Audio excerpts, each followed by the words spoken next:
कलियुग केवल युग नहीं है, ये मन की अवस्था है। यहाँ राक्षस बाहर नहीं होते, वे सोच बनकर जन्म लेते हैं।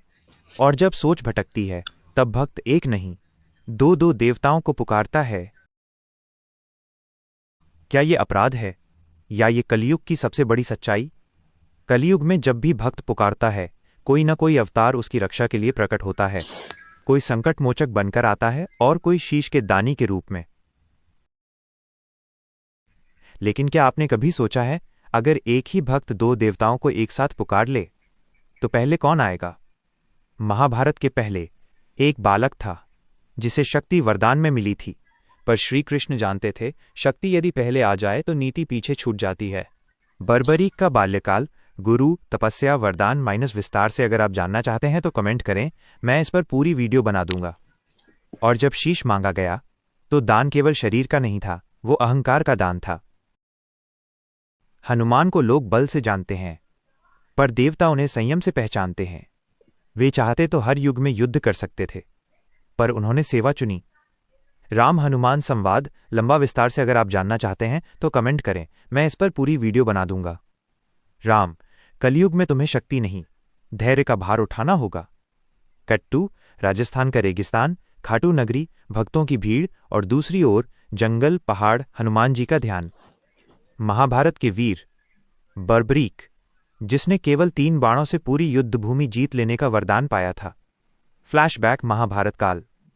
पर श्रीकृष्ण जानते थे, इतना बल यदि अहंकार में बदल गया तो अधर्म का जन्म होगा। शाम का शीश दान वरदान।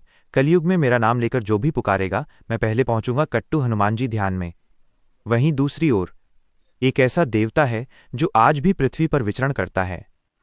हनुमान जी के चमत्कार, भक्तों की रक्षा, राम नाम। पर हनुमान जी की शक्ति केवल बल नहीं, वो आज्ञा में बंधी है। एक गांव, महाविपत्ति, सूखा, बीमारी, भय, महामारी। गांव छोटा था पर प्रश्न बहुत बड़ा। एक वर्ग श्याम को पुकारता, दूसरा बजरंगबली को, और यहीं से शुरू हुआ टकराव। आज पहली बार 2 महावीर आमने सामने आने वाले थे। दिव्य आमना सामना।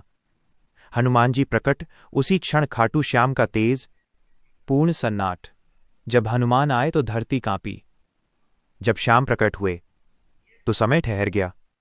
बहुत स्लो, पर देवता रुके, क्योंकि ये युद्ध का क्षण नहीं था। लंबा मौन। हनुमान, मैं शक्ति नहीं, सुरक्षा हूं। श्याम, और मैं नियम नहीं, कृपा हूं। आकाश में कंपन। हनुमान जी शांत स्वर, प्रभु, ये भूमि मेरी सेवा में है। श्याम जी मुस्कान, और ये भक्त मेरे नाम से पुकारा गया है। देवताओं में हलचल। इंद्र, यदि ये दोनों सक्रिय हुए, पृथ्वी ये तेज सह नहीं पाएगी।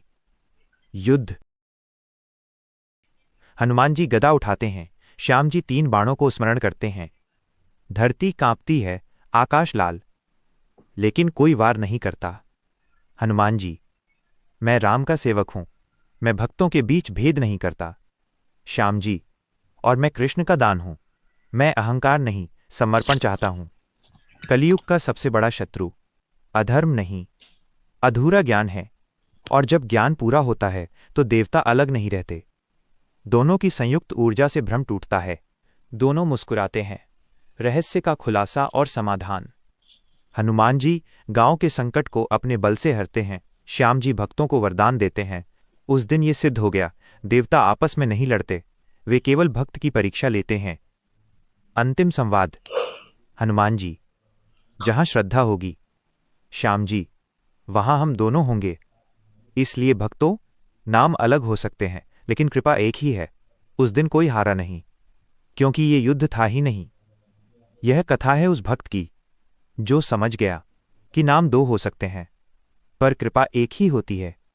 देवता कभी अलग नहीं होते, भक्त की दृष्टि उन्हें अलग कर देती है। जय बजरंगबली, जय श्री श्याम। सबसे बड़ा युद्ध हथियारों का नहीं, भक्ति और अहंकार के बीच होता है। और जहां भक्ति है वहां भगवान स्वयं खड़े होते हैं। अगर आपको यह कथा हृदय तक छू गई तो कमेंट में लिखें जय हनुमान।